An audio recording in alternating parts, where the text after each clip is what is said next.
그래서 행위가 아닌 믿음으로 의롭다 하심을 받은 아브라함이라는 말씀의 제목으로 우리가 함께 은혜를 나누고자 합니다. 오늘 11절 말씀에 보니까 믿는 자의 조상이 되어 그들도 오히려 여기심을 얻게 하려 하심이라 라고 말씀하신 말을 오늘 우리가 하나님 앞에 나아갈 수 있는 길이 열렸다 함을 오늘 우리는 말씀을 통해서 우리가 믿게 됩니다. 우리 지난 한 주간 동안 우리가 로마서 4장의 전반부 1절부터 12절까지를 강의 말씀으로 세 부분으로 나눠서 말씀을 전해드렸는데, 첫째로 보면 아브라함의 의롭다 하심은 율법 전에, 율법과는 관계없는 이전에 아브라함이 의롭다 하심을 얻었다. 또한 아브라함이 할례도 받기 이전에 하나님께서 아브라함을 믿음으로 의롭다 하심을 여겨 주었다 하는 얘기고요. 또 6절 말씀에 보면 사도 바울은 구약 시대에 다윗을 끌어와서 다윗의 제사함에 대한 복을 설명했습니다. 시편 32편을 인용해서요, 죄를 용서받은 사람이 얼마나 큰 은혜와 자유를 누리는지를 깊은 감격으로 고백하는 사건이 시편 32편을 다윗이 그렇게 누려왔던 것을 사도 바울이 끌어가서 저렇게 본문에 오늘 인용을 했습니다. 제사함을 받은 기쁨이 세상에 어떤 복보다 크다는 사실을 다윗을 통해서 오늘 우리에게도 알려주고 있다는 것이죠. 할례 이전의 믿음을 우리는 또한 살펴보았습니다. 바울은 아브라함을 통해 믿음의 본질과 다윗을 통해 의롭다 하심의 복, 그리고 할례 사건을 통해 복음의 보편성을 오늘 우리들에게 제시해 놓았습니다. 오늘은 이 전체 흐름을 묶어서 믿음으로 의롭다 하심의 하나님을 우리가 다시 한번 붙잡는 그런 시간 되기를 원합니다. 첫 번째로 1절에서 5절 말씀을 중심으로 아브라함의 의롭다 하심은 믿음으로 주어졌다는 것이죠. 1절에 보니까 아브라함이 무엇을 얻었다 하리요, 행위가 아니라 믿음으로 의롭다 된 사람에 대해서 오늘 설명을 해주고 있습니다. 그런데 3절에 보니까 그가 하나님을 믿으니 그것을 의로 여기셨다. 의는 노력의 결과가 아니라 하나님의 선언, 법정 선언이라는 것이죠. 여기서 영어 여기셨다라는 말, 여기셨다라는 그 말의 신학적 용어가 아주 중요한데, 의의 전가라 그렇습니다. 임페티테이션이라고 그러는데요, 의를 하나님께서 우리에게 전가해 주었다. 나는 의가 없는데 본신 하나님이 나에게 의를 전가해 주었다. 그래서 오늘 우리를 의로 여기셨다. 그 사건이 바로 칭의의 사건이라는 것이죠. 저와 여러분들이 이 칭의의 사건 때문에 오늘 우리가 하나님 앞에 의로운 길, 거룩한 길, 성화의 길을 가라고 명령을 받게 되는 것이죠. 아브라함의 의는 다른 누가 준 게 아닙니다. 하나님께서 아브라함에게 주셨다는 것이죠. 하나님께서는 구약의 백성들에게도 역시 믿음을 추천했지만 불가능했어요. 그래서 율법을 근거로 너희가 의를 요청해봐라, 율법을 행해봐라. 그런데 그것도 되지 못했죠. 그리스도 이후에는 복음을 통해 믿음을 심어주었는데, 그 믿음을 통해서 칭의의 사건이 지금 오늘 우리에게 일어나고 있는 것입니다. 그러니까 우리의 장부에다가, 아무것도 없는 장부에다가 칭의라고 하는 것을 전가해 놓아서 저와 여러분들이 의로운 백성, 하나님의 자녀가 되었다는 것이죠.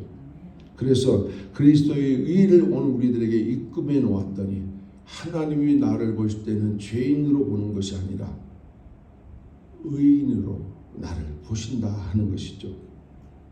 원래 나는 의가 없어요. 우리에게는 의가 아니라 그리스도의 의를 나에게 옮겨 놓았다 하는 것이죠. 믿음은 하나님께 우리가 내세워놓았던 공적이 아니라 하나님의 주신 의를 받아들이는 손길이라는 것이죠. 한번 여러분도 이런 생각해 보셨나요? 내가 과연 의로워졌다는 증거가 나에게 무엇이 있는가? 우리 육신의 판단은 우리의 칭의 사건을 구분을 할 수가 없는 거죠. 다만 하나님은 내 영의 의를 더하여서 내 영을 바라보고 너는 내 백성이야 말씀하시는 것인데, 오늘 우리가 우리의 육신의 지성으로 믿음을 갖습니까? 내 이성으로 우리가 믿음을 갖습니까? 하나님의 복음이 내 안에 들어오면 내 안에 있는 자아, 본래 또 다른 나의 영에 있는 내 자아가 그 믿음을 받아들였고 그로 인해서 하나님께서 나를 보시고 믿음이 있구나라고 여길 때 우리에게 의를 보내주시는데 우리는 받는 손만 필요한 것입니다. 다만 저와 여러분들, 우리가 의로워지는 백성은요, 믿음을 근본으로 한다는 것입니다. 저와 여러분들이 하나님을 믿을 때에 하나님께서 우리를 의로 여겨주셨고 의의 자녀로 우리를 인쳐주셨다는 이 사건. 오늘 우리는 내가 무슨 수단으로 강구해서 의로워질 수 있는가? 없다라는 것이죠. 내가 의롭다함을 받은 것은 내 신앙의 수준 때문이 아닙니다. 온전히 이것은 하나님의 은혜 때문에 오늘 우리는 의인된 백성, 거룩한 백성, 우리가 그 길을 가도록 허락받은 것이 하나님의 은혜로 되어진 것이라는 것이죠.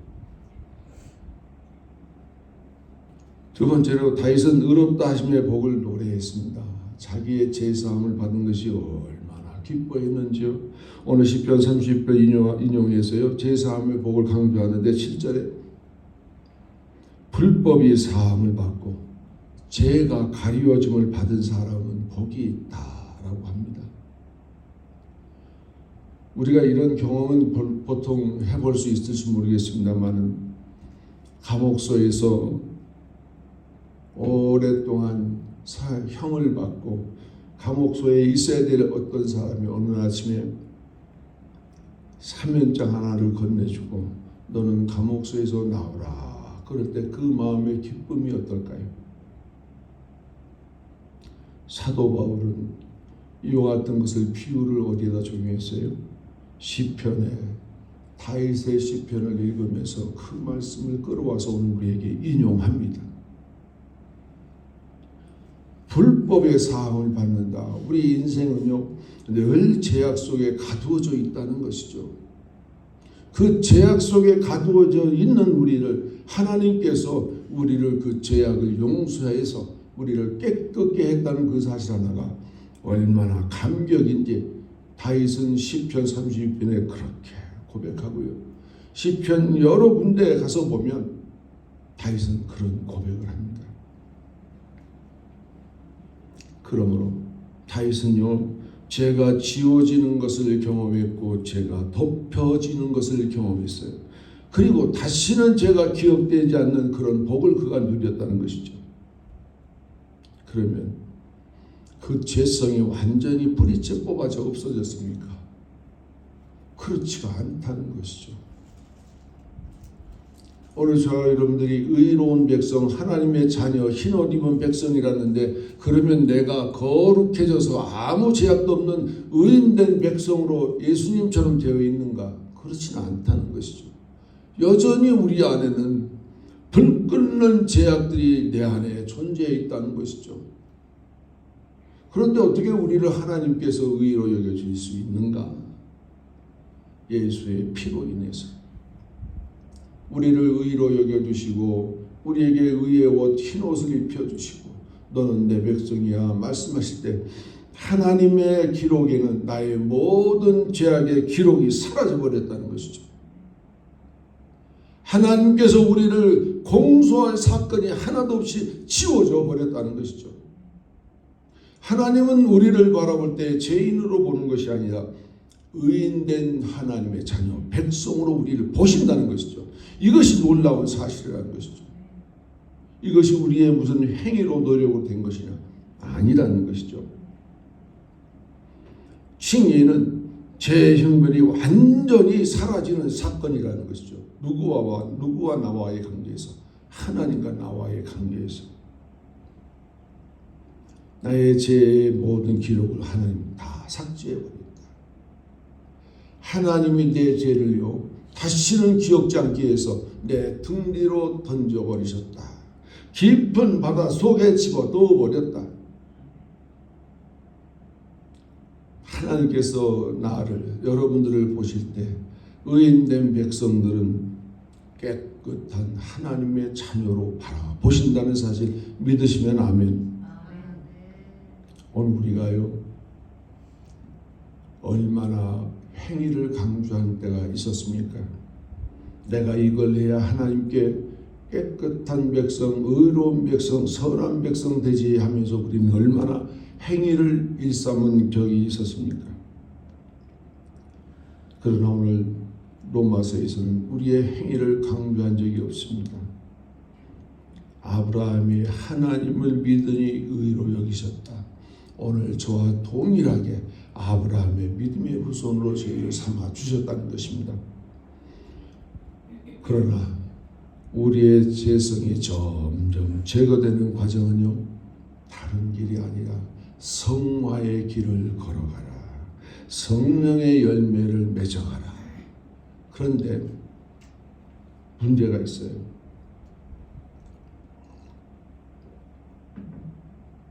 저와 여러분들이 깨끗한 의의 백성이라고 우리가 선포하고 자랑하고 살아가려고 할 때 우리의 주변에서 너는 아직도 죄인이야. 너 하는 꼬라지를 보니 죄인이야. 죄인 맞아. 라고 고자질하는 자가 있다는 것이죠. 그것 때문에 우리는 날마다 하나님 앞에 아이고 이 죄인은 어떻게 합니까? 날마다 지금 그러고 있다는 것이죠. 옛 죄성에 빠져 있다는 것이죠. 하나님과 나와의 관계는 의로 깨끗이 죄가 정리되었는데 그 죄를 끌어와서 하나님 어떻게 합니까? 예수님 어떻게 합니까? 우리가 그러고 있지 않습니까? 혹시 사단이 고자질을 그렇게 하고 있습니다. 우리가 성경에서 대표적으로 욥의 사건을 통해서 보시지 않았습니까? 욥의 의로움을 하나님이 지적하니까 사단이 당장 시비를 걸죠. 아닙니다. 저도요 하나님 거역할 백성입니다 라고 할 때 하나님 그러면 생명은 건들지 말고 네 마음대로 해봐라. 욥은 끝까지 견뎌내서요 하나님의 의로운 백성의 인침을 받았던 사건을 우리는 성경을 통해서 알 수 있습니다. 다만 저와 여러분들이 우리 안에 있는 이 죄성을 어떻게 소멸시켜 나가야 되느냐. 갈라디아서 5장 22절 23절 말씀에서 오늘 우리에게 알려주고 있지 않습니까? 사랑하라. 희락을 가지라. 화평하라. 오래 참으라. 그리고 자비와 양성과 온유와 충성과 절제를 감당해라. 이 일들이 오늘 우리는 우리 안에 있는 죄악들을 하나씩 하나씩 뽑아내는 그런 길이라는 것이죠. 그러므로 오늘 우리가 성화의 길을 가는 것 거룩한 길에서요 이와 같은 성령의 열매를 오늘 우리는 맺어가야 된다는 것입니다. 우리는요 죄의 기록 리코드가 완전히 다 지워졌습니다. 이제부터는 하나님이 나를 보실 때요 죄의 기록 들춰내시고 우리를 바라보지 않습니다. 죄에 대한 책임 하나도 없습니다. 우리에게 면책을 주셨다는 것이죠. 그렇다고 죄의 형벌이 우리에게 다가옵니까? 페널티 없습니다. 다 사라져 버렸습니다. 원죄가 더 이상 하나님과 나와의 사이에 나의 원죄는 하나님이 지워버렸다. 리코드 자체를 없애버렸다는 얘기예요. 그리고 오늘 우리에게 라이브러티 책임을 묻지 않는다는 거예요. 또한 우리에게 형벌의 어떠한 조건도 묻지 않는다는 거예요. 그러므로 이제는 우리가 당당해야 됩니다. 우리 신앙의 길을 걸어가면서 하나님 앞에 자신 있게 걸어가야 돼요. 조금 가다가 무릎 부러져서 가지 못하고 조금 가다가 시비 걸려 넘어져서 가지 못하고 그러는 것이 아니라 당당하게 오늘 우리는 걸어가야 됩니다. 왜 그럴까요? 오늘 저와 여러분들 형벌 받을 이유가 없어졌어요. 자유한 몸이라는 것이죠. 감옥소에서 사면장 하나 들고 출소하는 그 사람 어디든지 마음대로 갈 수 있습니다. 감옥소 안에서는요 자기 방 외에 자유롭게 활동할 수 없잖아요. 그러나 사면장 하나 들면 자기가 가고 싶은 곳 갑니다. 그런 것처럼 우리 형벌 받을 이유가 없기 때문에 우리는 이제부터 하나님 앞에 후리 자유를 얻었습니다. 또한 좋아요 여러분들, 의롭다 선포되어진 백성이라는 것이죠. 하나님이 법정적 용어를 쓰셨다는 것이죠. 의로 여기셨다는 거예요. 오늘 저와 여러분들이 의인된 백성으로 그 길을 가시고 계십니까? 오늘도 내가 당당하게 거룩한 길을 가고 있습니까? 우리가 그 길을 걸어갈 때요, 사단이 우리를 베드로전서에 나온 것처럼 우는 사자가 우리를 공격해 오는 것은 당연합니다. 그걸 우리가 이겨나가라는 것이죠. 어떻게? 성화의 길을 가면서 성령의 열매를 부지런히 맺다 보면 오늘 우리의 성품도 낮아지고 내 자아의 이성도 무너지고 오늘 우리가 살아가면서 나만 가지고 있는 나의 자존심도 내려놓게 되는 것이고 오늘 우리가 나를 굴복시키는 것이 바로 성화의 그 길을 걸어갈 때 가능하다는 것입니다.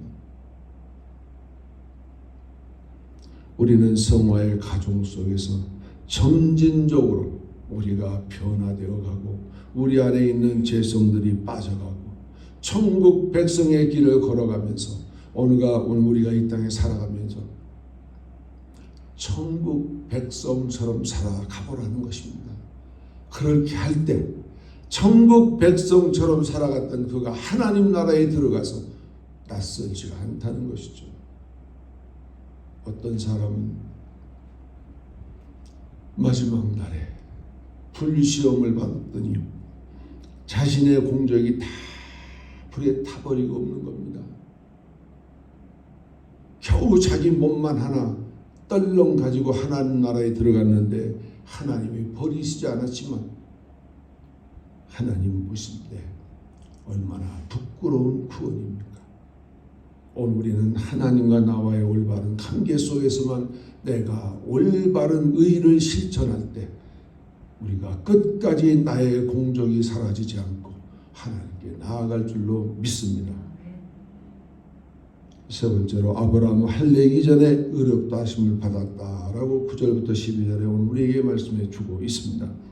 유대인들은요, 구원의 조건이 할례입니다. 또한 율법을 지켜야 된다고 그렇게 부득불 강조합니다. 사도행전 15장 1절에요. 유대인들이 다음과 같이 말합니다.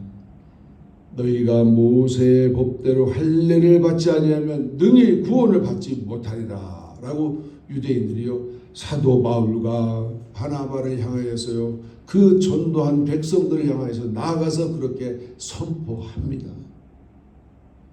우리 조상의 율례대로 모세가 명한 율례를 행해야만 구원의 조건이 된다라고 거듭 그들이 강조할 때 아니다. 이스라엘 초대교회 총회에서 사도 베드로가 선포했고 이어서 야고보가 선포했습니다. 그런 거 없다. 더 이상 힘든 멍에를 그들에게 메우지 말아라. 하나님이 하신 일을 너희가 어떻게 인간의 멍에를 거기다 갖다 메려 하느냐. 그러지 말아라. 오늘날 유대인들의 구원관은 어떻습니까? 믿음이 단번에 의로움으로 이루어진다는 사실을 지금도 부정합니다. 그들의 조상된 아브라함은요 할례 받기 이전에 믿음으로 의롭다 되어져서요 믿음의 조상이라고 말씀하고 있는데도 불구하고 지금도 그렇습니다. 지금도 그들이 강조하는 사항은 언약 백성으로서 율법에 순종하며 하나님과의 관계 안에서 거룩한 삶이라고 그들은 오늘 또 주창하고 있어요. 오늘 우리는 이것에 넘어가면 안 됩니다. 아브라함이 14년 전에 할례 받기 14년 전에 믿음으로 의롭다는 선언을 받았다는 사실입니다. 우리가 창세기 15장에 보면은 믿음으로 의롭다는 사건이 나와 있고 이어서 할례 받은 사건은 창세기 17장에서 나오는데 그 기간이 14년 정도 소요됐다는 것이죠.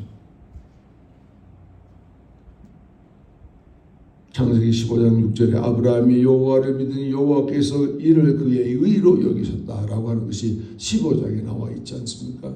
그리고 17장에 가서 드디어 아브라함 할례를 받습니다. 이 사건을 어떻게 우리가 해석해야 될까요? 할례는 믿음으로 된 의를 인친 것이다. 선택된 백성들에 한해서. 그래서 그 백성을 하나님이 쓰시려고 했는데 결국 그들이 돌아오지 못했어요. 오늘날까지도. 의의 근거는 행위나 예식이 아닙니다. 의의 근거는 믿음 그 자체라는 것이죠. 저와 여러분들에게 하나님이 믿음이라는 것을 선물로 거저 주었는데 그 믿음이라고 한 선물을 거저 받아서 우리가 잘 간직해야 되는데 우리는 거저 받은 선물을 소홀하게 여기는 경향이 없지 않아 있어요. 그 믿음의 근본이 없으면 의로 우리에게 들어올 통로가 없습니다. 내가 의를 받을 손이 없게 된다는 것이죠. 아브라함은요, 유대인의 조상일 뿐만 아니라 모든 믿는 자들의 믿음의 조상이라고 오늘 우리에게 공포되어 있습니다. 그러므로 저와 여러분들도 하나님의 자녀가 될 조건이 여기에 해당되는 것입니다. 얼마나 기쁘고 이것이 얼마나 좋은 일인지 몰라요. 성도는 종교적 형식보다 믿음이 우선해야 합니다. 신앙의 우리 겉모습보다 하나님을 신뢰하는 믿음이 더 중요합니다. 그러므로 오늘날 모든 교회는 모든 사람에게 열려 있어야 된다 하는 것입니다. 이 사람은 이래서 우리 교회에 안 되고 이 사람은 이래서 우리 교회에 안 된다. 이런 사상은 우리가 버려야 된다. 우리 모두가 다 죄인된 몸에서 하나님 백성으로 인침받은 것 하나님의 은혜입니다. 그도 우리 모두도 세상에 죄인된 모든 사람들 그들도 하나님의 은혜 안에 들어올 때 다 같이 변화의 길을 갈 수 있다라는 것을 오늘 사도 바울을 통해서 오늘 우리에게 알려주고 있습니다. 결론입니다. 로마서 4장 1절부터 12절은 우리 신앙의 기초를 단단하게 세우는 말씀이었습니다. 아브라함은 행위가 아니라 믿음으로 의롭다 하심을 받았고요. 다윗의 제사함은 복된 은혜의 노래를 오늘 우리에게 들려주었습니다. 할례 이전의 의는 복음의 보편성을 오늘 우리에게 증명해 주고 있는 이런 사실입니다. 오늘도 우리는 아브라함처럼 말씀을 믿는 믿음으로 다윗처럼 제사함의 복을 누리시면서 모든 사람에게 열려있는 복음의 마음으로 하나님의 은혜 안에 서시기를 축원합니다. 기도하겠습니다. 하나님 아버지, 우리가 한 주간 아브라함의 믿음을 통하여 행위가 아닌 믿음으로 의롭다 하심을 주심에 감사드립니다. 복음의 진리를 배우게 하시니 더더욱 감사드립니다. 우리가 이 은혜를 잊지 않고 제사함의 자유를 누리면서 믿음의 조상 아브라함의 발자취를 따라가며 순종하며 살게 하옵소서. 형식이 아닌 믿음으로, 규례가 아닌 은혜로, 자격이 아닌 하나님의 선택을 기억하는 겸손한 성도 되게 하옵소서. 오늘도 우리를 의롭다 하신 주님께 모든 영광 돌리며 예수님의 이름으로 기도드리옵나이다. 아멘.